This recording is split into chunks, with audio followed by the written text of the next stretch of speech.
First of all, in the last episode of Season 5 of Game of Thrones, we have a conspiracy that leads to Jon Snow's death. This is not something new the writers of the show decided to do, since in A Dance with Dragons we also see Jon Snow having the same fate. It seems that J.R. Martin is on a killing spree, and he kills all of our favorite characters. Will the whole Stark house perish from the face of Westeros? Well, no one can really be sure with J.R. Martin, right? But let's move on with my question. Why is Jon Snow dead? Again, I'm here to share some of my theories with you, some of my opinions on the matter. I might say they are pure speculations, but I have found that it's much more interesting and productive thinking what can happen in the future than just absorbing what they give you without any question on it. So, let's move on to the question one more time. Why is Jon Snow dead? Why is he dead? No, I'm not referring to the fact that many of his men started to mistrust his judgment from the moment he made allies with the wildlings, nor to his very unwise move of letting his wolf ghost behind, which is always a very bad mistake when it comes to the Starks. Not even to the fact that Melisandre warned him many times about his death, at least in the book, about a betrayal, about his life, that he could be in danger, and he didn't really care. Nor to the fact that he sent away Master Aemon and Sam, two men that were always his allies and always helped him.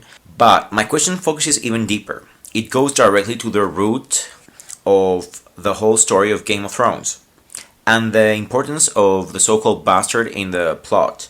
So, in my opinion, Mr. Martin uses Jon's death as Deus Ex Machina, and I'm not using this term negatively in a way to insinuate that the writer lacked creativity. In fact, I believe that the writer has given us more than enough clues throughout the previous 4 books to help us understand, digest, and expect what it is to come, in my opinion. Unfortunately, the TV series is not as clear as the books. There are many things we never saw on TV screen that I believe could help us move to what is to come more smoothly. And of course I'm referring to Lady Stoneheart. Now, who is Lady Stoneheart? For those who are not familiar with her because you haven't read the books, or as I mentioned before, because this TV series never mentions her, I'm going to give you some clues and information about her briefly. This contains spoilers, so if you're not familiar with Book 3 of the series Game of Thrones, this would be a good time to skip this part. So, who is Lady Stoneheart? I'm sure everybody remembers the Red Wedding. I mean, how can you ever forget such an episode? It was traumatic, scarring, and at the same time very amazing. The last favorite person to die in this scene is Lady Catelyn, and they slit her throat end to end, and as a result, we lived scarred for life. And that is it for Lady Catelyn in the series.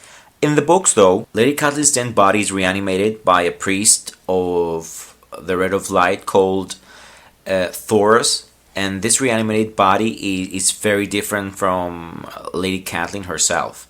I mean, first of all, it was left in the water for 3 days, so it looks terrible. The skin looks like rotten and stuff, and its throat is cut end to end, so it cannot speak. In order to speak, she has to put her hand, and her voice is like only whispers. She cannot speak normally. And the only thing that this woman is seeking out is revenge, to kill everyone and to punish everyone who have slain her family. So, having that in mind, we can continue on with our theories to the question: why is Jon Snow dead? Jon took an oath in front of the old gods, okay, that he will have no wife, no children, no lands, well, no anything, as a matter of fact, until the very day he died. And that is when his watch will end. His oath, in a way, along with his honor, make him a prisoner in the Wall.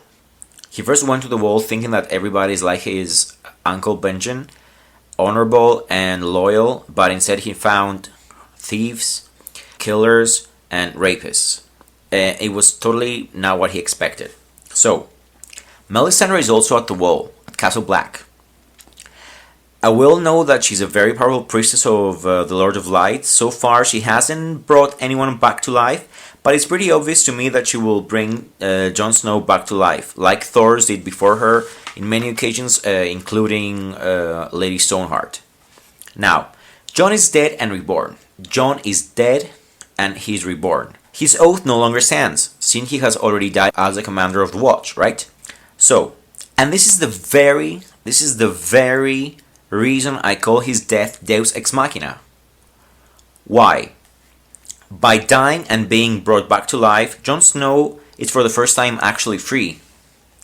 This is the very reason Jon Snow died, to be liberated from the Night's Watch, allowing him to perhaps pursue goals and desires of his own. Now, what kind of desires or goals could that be? Let's see. Well, it's time for some more speculations. I have separated this part of the debate into two kinds of goals.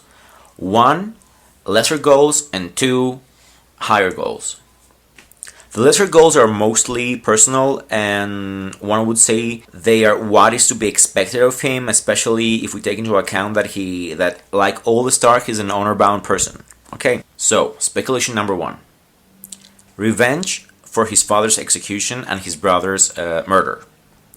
In a harsh world like Westeros, what would one consider more honorable than to seek justice for the untimely death of one's family, right? Does he have the means to achieve it? The army? The goal? I would think not. But perhaps he could be the one to reclaim and unite the North. Speculation number two: find his sisters and save them. A brother's duty is to protect his sisters and his sister's honor, right? So I wouldn't say it would be far-fetched to see Jon on a journey to find Sansa and Arya. Speculation number three: settle down and make his own family, always living by the code of his father. Well, honestly, this last one is the last likely to happen, but at some point in the book we see King Stannis promising him a life without the mark of the bastard son, and Jon seemed to think about it and actually flirt with the idea very pleasantly. Now let's move to the higher goals. The higher goals for me are more important and less self-centered. In the higher goals part, I'm only going to mention two possible goals. One, Jon is now a witness of the horror that descends from beyond the wall. Winter is coming, and the only thing that can help the realms of men is to stand united and fight. So, with that in mind, I see Jon approaching lords and even the Iron Throne in hope to prepare the country for the war between the White Walkers and men.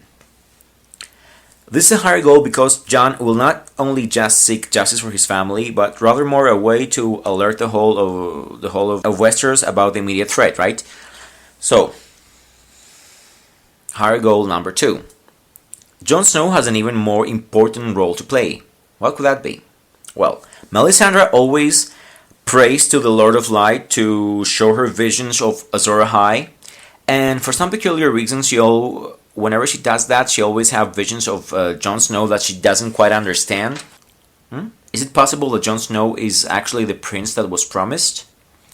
Will he indeed seek out his destiny to save the world from darkness? Who can tell? So here you have it. This is my answer to the question about Jon's death. Did you like this video? Then please like, subscribe, and share to make us bigger and better. Until next time, take care. Of course, Daenerys could also be Azor Ahai, but it's not to be discussed in this video.